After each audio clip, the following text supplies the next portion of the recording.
is a bitch, and this is game coding.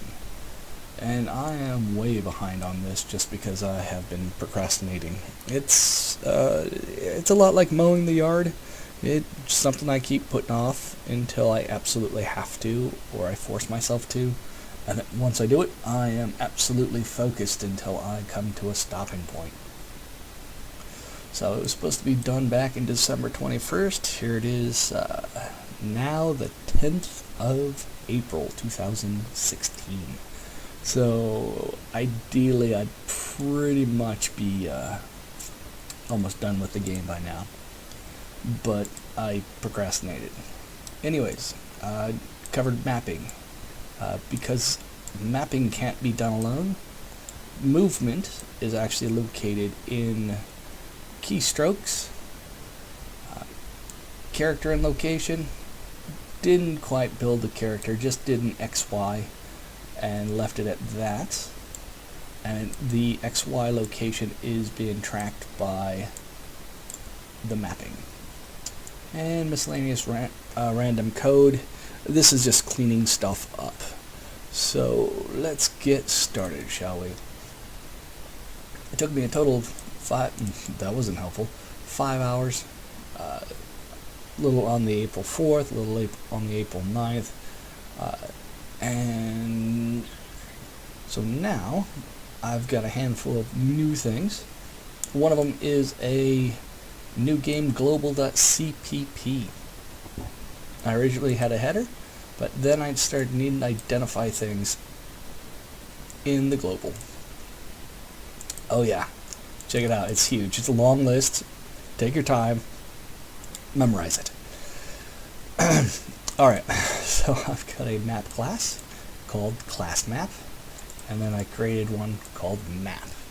Since we're only going to have one map, I was keeping it simple.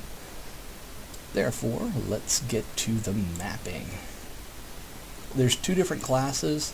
The first one is the square itself. In that square, it's going to have a description, it's going to have exits. Over time, there's going to be more things, objects, items, monsters, and well, obviously I've defined exits. For now, it's just going to be, I haven't coded this one just yet, but it's going to be north, south, east, and west, up, down, left, and right, whichever way you want to look at it. So I got map squares defined, default goodness. So set room description. Right now I have absolutely no description for any of the rooms, but this is a starting point. And strings are very nice, but I really like character arrays so much better because I'm into the nitty-gritty. I like the details. I like to control the details. It may take me longer, but at least I'm in control as opposed to wondering why the computer ran off and did something completely different. For example, if you do input on a string, it's going to stop. It's going to take everything in and then stop after it sees the first space. With a character string, it keeps going until you hit enter. Big difference. So that way you can have a name with a space in it, etc. You can get complex. With a string, it's not quite the power I'm looking for. So moving on, so you got your get room description, set room description, set exits, get exits, and really that's all you need. So that's just the single square. More to come. Monsters, movement speed through the room, items. Obviously the description is there. Map square. So that's, and then finally the map class, which has an array of x and, well, I probably got it backwards, x and y.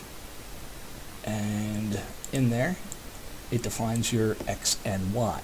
So this is going to be your location, and then the integer, the x, integer, the y, will be just plugged into here. You add and subtract this as you can go through to different locations, and then it calls up the very specific array of these guys. So that is the map. set x, get x, set y, get y, display. And display just shows the description. So here we go, display right now. All it does is show your current location. So after that, real simple, load map.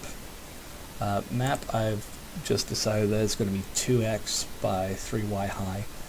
The grid is 0, 0 is bottom left. So as you add x, you head to the right. As you add y, you go further up. So the 0 is in the bottom left corner. So that is the map code. Very straightforward. Yeah, it took me 3 hours of just playing with this. I kind of rusty on classes, so it took me a little bit. And the biggest part was actually re-editing the keystroke command. There's so much I've added. Command words. And I've decided, you know, you've got these classes. And I just come to the conclusion that it's not needed.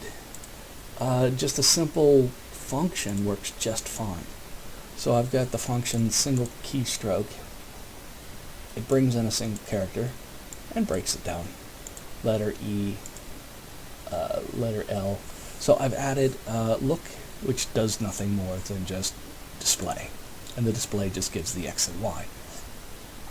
We just have to have a starting point. This is just a seed, and in time it will grow. For now, so there's east, north, south, and I've alphabetized it.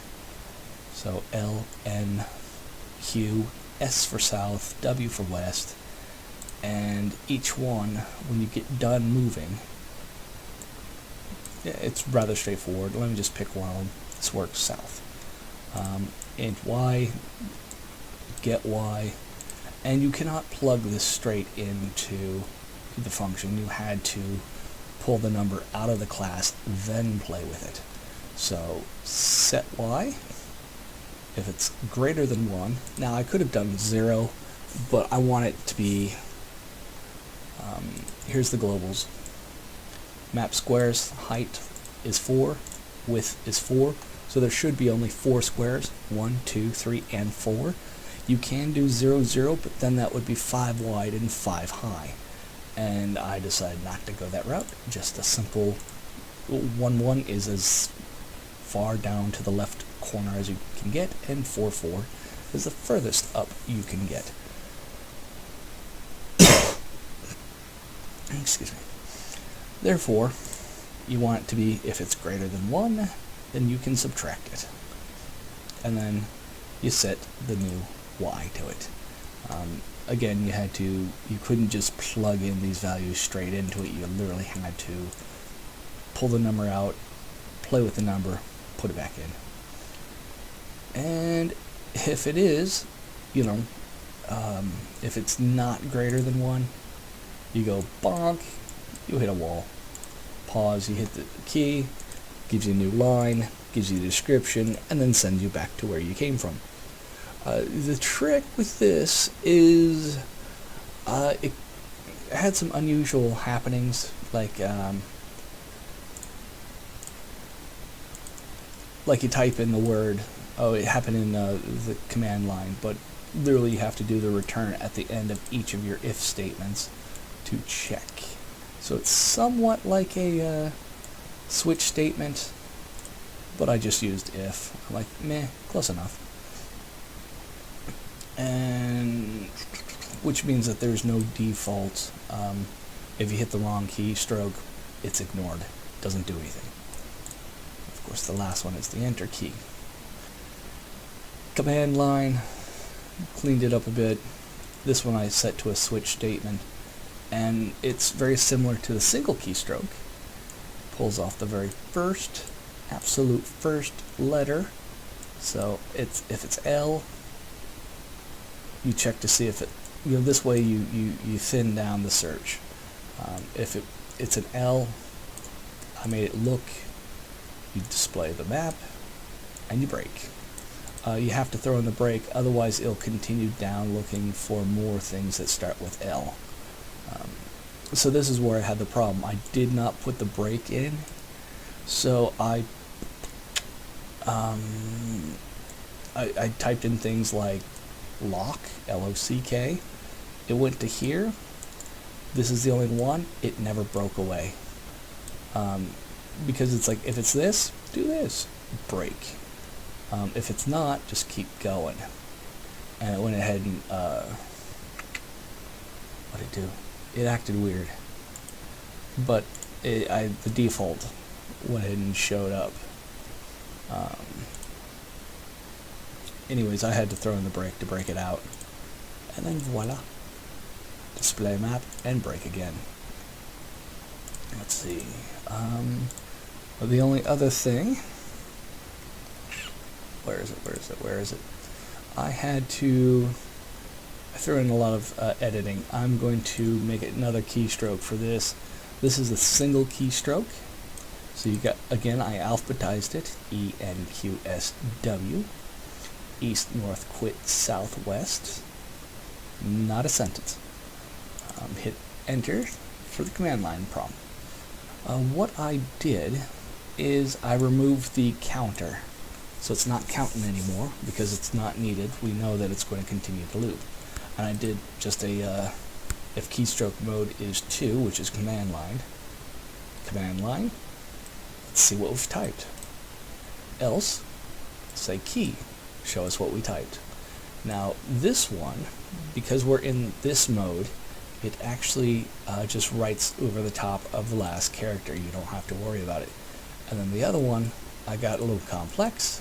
So it continues to count and continues to increase the total size, and you get this, you'll see. But that's about it. So with all of that said and done, let's get to it. Bing. Voila. So it's the 7th week, total of 5 hours. Absolute total of 18 hours up to this point. You guys have read this before. It's a sword and shield game. And I look for better colors. It's kind of painful to look at, so I need to figure out. I love the blue, but it's hard to read. Following commands are your commands. Single keystrokes. E-N-Q-S-W. Hit enter for the command line prompt. And here we go. Map size is 4 wide and 4 high. Current location is 2-3. So single keystroke, west. And west again, bonk, you hit the wall. So east, bonk, you hit the wall. North, bonk, you hit the wall. South, bonk. So everything is working. And then we do the command line prompt, and again I entered in more of the happy little code here. This stuff above, the keystrokes, are case sensitive. So if I did capitalized letters, it wouldn't recognize it. But these, I can type look, dink, and it gives me my location. It puts me back to single keystrokes. So if I do capital N, it won't recognize it. Capital O, capital L, type L. So it does see the difference. PQR. So this means that I can do question mark or a slash. So there we go. Hit enter is what it recognized. So it put me into the command line prompt, and there's only 2, the look and the quit. Yay, quit. Thank you for playing. So most of the time was actually cleaning things up. Minor details that I overlooked came back and appeared as bugs. So 5 hours of work, and we now have a working map. And that's it. So the next thing to do is characters. And what's interesting is I got done at work a little early, so I decided to sit down and do a little coding on the character. Less than 1 hour, the next step I have is designing and coding. It's simple. We're just going to get your name, add the name, and start you off with basic level 1, health of 10, max health of 10, experience 0. And I was able just to code that within an hour. So I had starting character, display character sheet. Again, all of it was done within less than an hour. Cleaning up, finishing character, and character sheet, and then miscellaneous. So I got 2 weeks for that. And the problem is, really, that's all I need. I ask you your name, puts the name in, and then we're going to do some text coding to bring up the character sheet. And that's it. Now, another thing I was going to do is lack of planning. So I've got mapping, movement. I completely overlooked description. There's details. I can set all rooms to have the same description. You're in a dungeon. Or I could set one of them slightly different. And there's a bit more tricks to it than just, hard coding it in. I was actually going to have a small array of multiple different descriptions, and what you store is an integer based on which description you have. And this will be helpful when you make tools. But for now, it's not included. So the room description, I look through, and there's no room description defining the room. I guess that's all part of the map, I guess. So random coding for now is just cleaning up, which means 1 hour I can kill 2 weeks. So this is the whole thing about planning. Sometimes you overschedule one thing and underschedule another. So that I will show off in the next recording. But after that, we pretty much just dive right into saving and loading. So that's the plan going ahead, and if I can knock it out this week, then I will start catching up by 2 weeks, obviously. But anyways, that is it. Thank you for watching. This has been Poverty's a Bitch.